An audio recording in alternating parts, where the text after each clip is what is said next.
Hello students and welcome to online tutor में आपका स्वागत है। और यदि आप मेरे चैनल में पहली बार आए हैं तो इसे सब्सक्राइब करना ना भूलें। अभी हम लोग एक्सरसाइज 9.2 का क्वेश्चन नंबर 3 करेंगे। क्वेश्चन 3 में उन्होंने पूछा है, if two equal chords of a circle intersect within the circle prove that the line joining the point of intersection to the centre makes equal angles with the chords. Okay, तो देखिए क्या बोलना चाह रहा है। ये बोलना चाह रहा है कि एक सर्कल है, ओके, इसका सेंटर है ओ, और इसके अंदर दो कॉर्ड्स है। एक कॉर्ड है आपकी ये वाली जो कि ए बी है, और दूसरी एक और कॉर्ड है, उसका नाम आप समझ लीजिए कि ये है सी डी। ओके, अब जो पॉइंट ऑफ इंटरसेक्शन को मैंने ज्वाइन किया सेंटर से, ओके, तो ये समझ लो कि पॉइंट ऑफ इंटरसेक्शन ई है। अब ये बोल रहा है कि ये जो एंगल है कॉर्ड के साथ जो ये वाली लाइन बनाती है ओ ई, ये एंगल 1 बनाया है इसने और इसने एंगल 2 बनाया है। तो ये बोल रहा है कि ये प्रूव हमें करना है कि एंगल 1 और एंगल 2 आपस में बराबर है। ओके, तो हमें देखो गिवन में क्या है। गिवन में हमें ये है कि ये जो ए बी है ना, ये इक्वल टू सी डी है। ओके, ये गिवन में है। प्रूव क्या करना है हमें? प्रूव हमें ये करना है कि एंगल 1 इक्वल टू एंगल 2 है। ओके, ये बिल्कुल जो से हमने पिछला क्वेश्चन किया लगभग वैसा ही है। तो हम इसमें भी थोड़ी सी कंस्ट्रक्शन करेंगे। ओके, कंस्ट्रक्शन में हम क्या करेंगे कि हम ओ से एक परपेंडिकुलर गिराएंगे ए बी पे। ओके, तो ओ से ए बी पे परपेंडिकुलर गिराया, समझो ये पॉइंट एम पे इसको इंटरसेक्ट कर रहा है। ठीक है, तो मैं ऐसा लिखूंगा कि ड्रॉ, ठीक है, O M perpendicular to A B. वैसे ही ओ से एक और परपेंडिकुलर गिराना है, वो गिराना है इस के ऊपर, सी डी के ऊपर। ठीक है, and O M perpendicular to C D. Okay, ये एंड रहेगा इधर।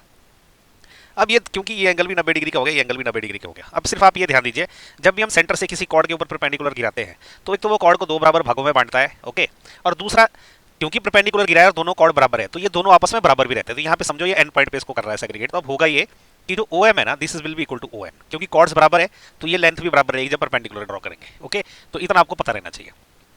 तो बस अभी हम क्या करेंगे, हमारे पास दो ट्रायंगल है, यहाँ से हमारा प्रूफ शुरू हो रहा है। ओके, प्रूफ में हम क्या करेंगे, हमारे पास एक ट्रायंगल है ये वाला, ओके, ओ एम ई।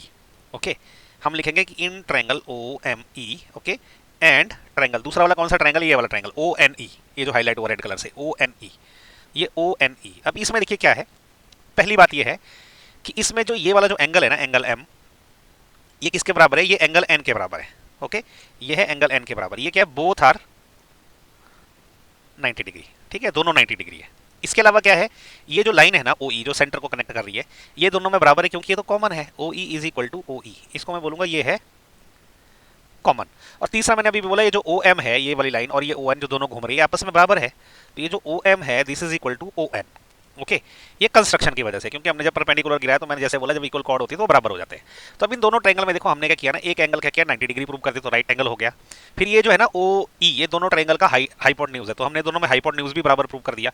और तीसरी एक साइड जो है वो बराबर प्रूव कर दी, तो इसमें आर एच एस कॉन्ग्रुएंसी लगेगी और दोनों ट्रायंगल आपस में कॉन्ग्रुएंट हो जाएंगे। ओके, तो इसका मतलब क्या है कि triangle O M E, this is congruent to triangle O N E. ठीक है, इसमें क्या लगेगा, हम लिखेंगे इसको by right angle hypotenuse side congruency, R H S congruency हो गई।